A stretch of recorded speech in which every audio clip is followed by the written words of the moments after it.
Finally,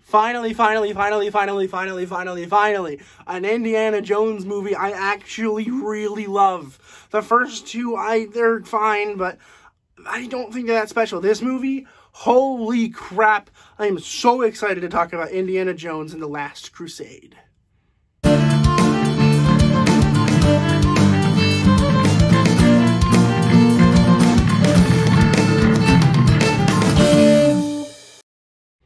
Indiana Jones and the Last Crusade was released in 1989. It was written by Jeffrey Boehm and directed by Steven Spielberg, of course, part of the Steven Spielberg series. And we see, I think it's set in the 30s? It's set around Nazi Germany, and it is about this big, it's the Holy Grail! We're going to the Holy Grail, finally! No spoilers, but Indiana Jones is trying to go get his dad, who had been taken away because he was looking for the Holy Grail, and he's getting very close. And in the process of finding his dad, they also are like, you know what, we might as well go find the Grail. And they go out and they do this really fun mission to find the Grail. And let me tell you, this movie is perfect. Not only do I love this movie, this is one of my favorite movies of all time now. And this is the first time watching it. I watched it literally last night. I started this at 11 because I was like, oh, I'll probably get tired and go to sleep. Probably about 10-20 minutes into it, like I did the other two. I was like, all right, time for a nap. This one, no. Oh my goodness. I was up all night. I watched the whole thing. It's only 2 hours, so it's actually not too bad. It's only up to 1 or 2. This movie's so good. All right, I should mention why it's so good. The beginning. The beginning, we start out with River Phoenix, rest in peace, who played young Indiana Jones here, and he's, trying to get this cross symbol from these pirates. They're not real pirates, they're like desert pirates. They're stealing it, and he's like, no, this needs to go to a museum!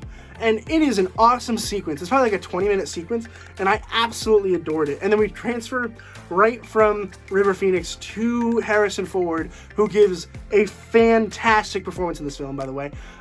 And he just turns into that, and he's smiling, and he's having a good time, and he's trying to get the same thing, and he finally does. And that whole thing could be a short film by itself, and I would love it so much.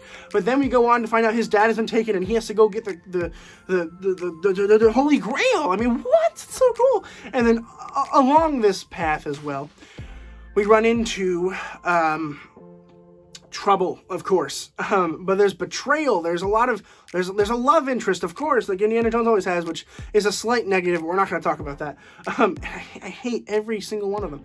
And there's a lot of really awesome stuff, particularly between Sean Connery, who plays Indiana Jones' father, and Harrison Ford's Indiana Jones.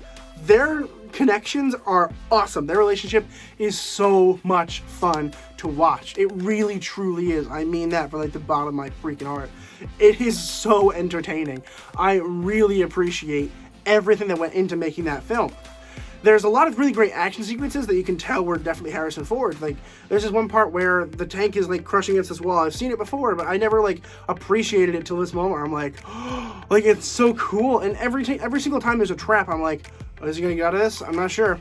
I do think that the 2-hour runtime is a little long, particularly the end of the second act is a little too long for me, but that's okay because then we get into this awesome third act where we have to complete these puzzles and these challenges, and it's so cool. It's so fun to actually sit here and watch. And then at the end, there is kind of this weird thing where we kind of delve into this mysterious, I don't know, because it's not archaeology anymore. It's sort of this arcane magical thing where the Holy Grail actually freaking does something. And I'm like, whoa, I'm not sure how I feel about that. I hope in the next one, they kind of expand upon that, whether they talk about if it works more, if it actually worked, or if they talk about whether or not, these other things can exist in this kind of weird world, and they're not just actual artifacts and relics like in previous movies. So I don't know, we'll see. I'm excited to watch the next one. I've heard it's not great, but I'm still excited because this one was so good. There is a 5th one coming out in 2022 in July, I believe it is, so look forward to that when it comes out. Although it's not directed by Steven Spielberg, so I don't have a whole lot of high hopes. The music is expertly done in this, by the way. I know I mentioned in the previous one and the one before that where they just kind of dun, dun, dun, dun, dun, they do that all the time for no reason.